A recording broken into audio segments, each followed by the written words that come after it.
Let's solve the following advanced level question. So the first question states that Kirchhoff's law.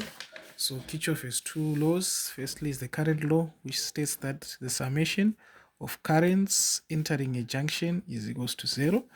So Kirchhoff's second law states that the sum of voltages across a loop is equals to 0.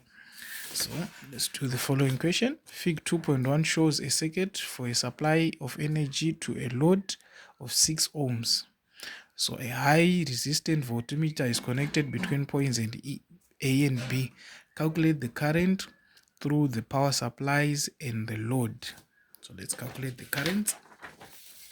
So as you can see, I1 is the current that is flowing from this 15 ohm resistor, and I2 is the current that is flowing from this 12 volt battery, and IL is the current through the load.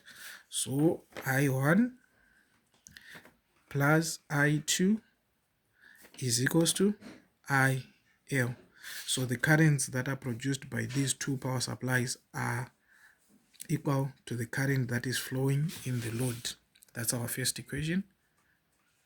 So equation number 2, 1.5 ohms multiplied by I2 plus 6IL is equals to 12. So I've taken the equation for this first loop.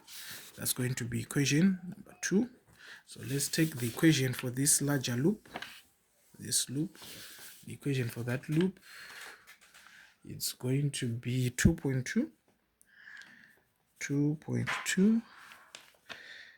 I1 plus 6IL is equals to 15 volts.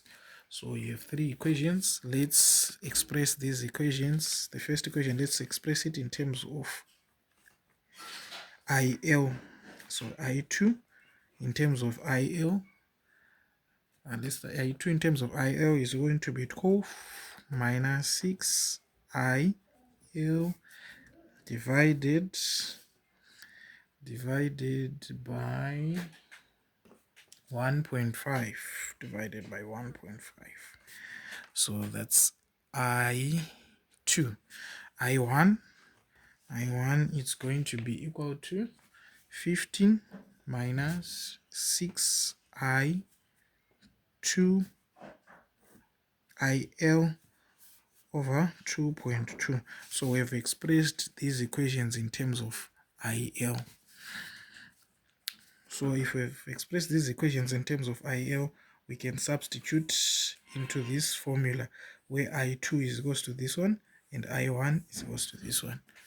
So we are going to have IL is equals to 15 minus 6IL over 2.2 plus 15 plus 12 minus 6IL over 1.5. So you find the common denominator. Let's find the common denominator. You multiply the two.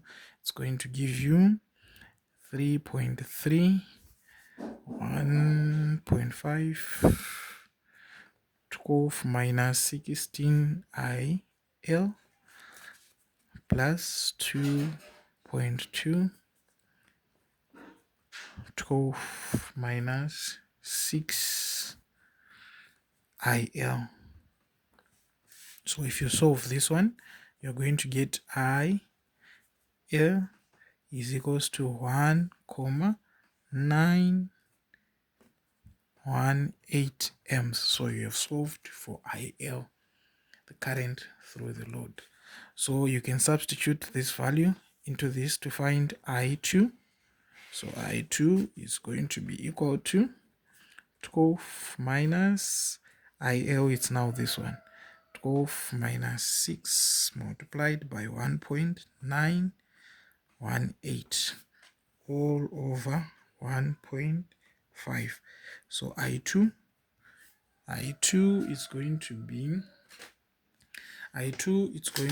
equal to 0.3 to 8 amps. So you have two currents. You can substitute it into this formula, the first formula. You can substitute it into this first formula, and you can find I1. So I would like you to find I1 in the comment section. So let's move on to the next question. Deduce the voltage reading. Deduce the voltage recorded at the voltmeter. So let's deduce the voltage recorded at the voltmeter. VAB. So it's the voltage across AB. VAB will be given by IL multiplied by RL. So the voltage across this voltmeter is the same voltage across this resistor, which is going to be equal to 1.918 multiplied by 6, which is 11.5 volts. It's 11.5 volts. Last question, calculate the power dissipated in the load.